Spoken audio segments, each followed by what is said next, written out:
తెలంగాణ రాష్ట్రంలో BRS BSP కలిసి పనిచేయాలని చెప్పి నిర్ణయించుకున్నాం. సిద్ధాంతపరంగా అనేక విషయాలలో సామీప్యత ఉంది. మేము అమలు చేసినటువంటి దళిత బంధు కానీ, దళిత సంక్షేమానికి ఇచ్చినటువంటిది కానీ, రెసిడెన్షియల్ పాఠశాలలు కానీ, ఇంకా చాలా విషయాలలో బలహీనల గురించి, వీకర్ సెక్షన్ గురించి పనిచేసిన చరిత్ర ఉంది. కాబట్టి దాన్ని అనుసరించుకొని ఒక ప్రతిపాదన వస్తే ఇద్దరం కలిసి చర్చించడం నేను ప్రవీణ్ గారు, వారి హైకమాండ్ కూడా మాట్లాడింది. అక్కడి నుంచి వారి అనుమతి తీసుకొని మేము చర్చలు చేసిన తర్వాత కలిసి పని చేయాలని చెప్పి స్థూలంగా ఒక నిర్ణయానికి వచ్చినాం. పని చేస్తాం కూడా. మిగతా విషయాలు మీకు కావాల్సిన లెక్కలన్నీ రేపు ఎల్లుండి చెప్తాం. అంటే సీట్ల మీద రేపు అనుకుంటాం కానీ ఈరోజు స్థూలంగా ఇది అయిపోయింది. బేసికల్గా ఇన్ ప్రిన్సిపల్ ఇది అయింది. తప్పకుండా కొన్ని సీట్లు వాళ్ళు పోటీ చేయాల్సిందే, కొన్ని సీట్లు మేము పోటీ చేయాల్సిందే. ఒకసారి అలయన్స్ అనుకున్న తర్వాత గౌరవప్రదంగానే ఉంటుంది కదా. సో వీళ్ళు తెలియదు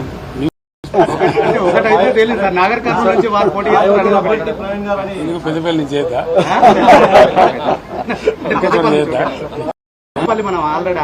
వరంగల్ స్టేట్ ప్రెసిడెంట్ వరంగల్ నుంచి చేద్దా ఎక్కడేం చేయొచ్చు. దానికే ఉంటుంది. జనరల్ సీట్లు కూడా చేయొచ్చు. జనరల్ సీట్లు కూడా చేయొచ్చు. నేను ఇంకా తనతో మాట్లాడలేదు. ప్రవీణ్ గారు మాట్లాడి ఓకే చేసుకుని మళ్ళీ నాతో మాట్లాడారు. నేను రేపట్ల మాట్లాడతాను. పాత పరిచయం ఇతర పార్టీలు ఏమన్నా కలిసి వచ్చే అవకాశం ఉందా? చూద్దాం ఏం జరుగుతుందో. నేను సస్పెన్స్ ఉంది కదా మనం ఇప్పుడు. Thank you sir. Modi tour పై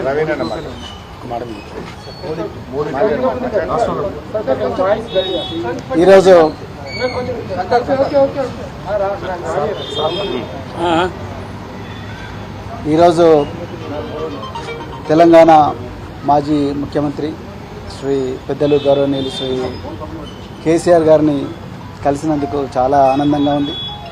మరి ఈ తెలంగాణనే కాదు యావత్ భారతదేశం కూడా ఈరోజు లౌకికత్వం అంటే సెక్యులరిజం, లౌకికత్వం ప్రమాదంలో ఉన్నది. మరి భారతీయ జనతా పార్టీ చాలా పెద్ద ఎత్తున కుట్రలు చేస్తూ ఉన్నది దేశాన్ని చిన్నాభిన్నం చేయడం కోసం. మరి పూర్తిగా రాజ్యాంగాన్ని రద్దు చేయాలనే కుట్ర చేస్తూ ఉన్నారు.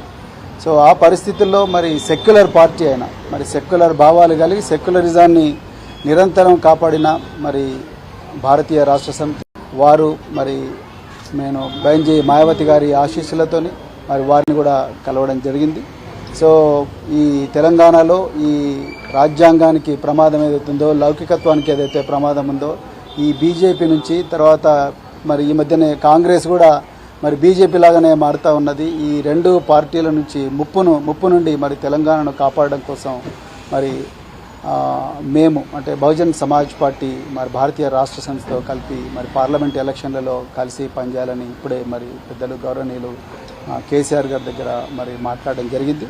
మరి తప్పకుండా మరి ఇంతకుముందు మీరు అన్నట్టుగా సీట్ల సర్దుబాటు విషయం ఏదైతే ఉందో, ఈ షీట్ షేరింగ్ విషయం అయితే మళ్ళీ మేము మా అధిష్టానానికి నివేదిస్తాం. అదేవిధంగా మరి మన మాజీ ముఖ్యమంత్రి గారు తప్పకుండా బైంజీ గారితో కూడా మాట్లాడతారు. సో దాని తర్వాత మరి ఇరు వర్గాలు, ఇరు పార్టీలు ఒక నిర్ణయానికి వచ్చి తర్వాత తప్పకుండా తెలంగాణలో ఈ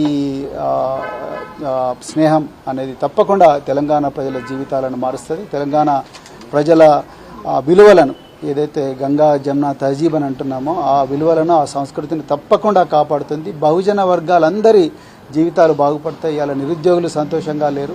సో పట్టుమని 4 నెలలు కాలేదు, ఇప్పటికీ మళ్ళీ నిరుద్యోగులు రోడ్ల మీదకి వచ్చే పరిస్థితి. అదేవిధంగా పెద్ద ఎత్తున ఈ లౌకికత్వానికి తూట్లు పొడిచే సంస్కృతి అనేది మరి తెలంగాణలో వస్తూ ఉన్నది. అందుకొరకే ఈ స్నేహం అనేది, ఈ ఐకమత్యం అనేది రాబోయే రోజుల్లో తెలంగాణ సమాజాన్ని చాలా గొప్పగా మార్చబోతున్నది. సో చాలా చాలా ఆనందంగా ఉంది అలా మరి ఈ విషయం మీతో మాట్లాడుతున్నందుకు. తప్పకుండా తెలంగాణ ప్రజలు దీన్ని ఆస్వాదిస్తారు, ఆశీర్వదిస్తారని చెప్పేసి నేను కోరుకుంటున్నాను. కేసీఆర్ గారు మరి ఈ సమయం మాకు ఇచ్చినందుకు మరొకసారి ధన్యవాదాలు.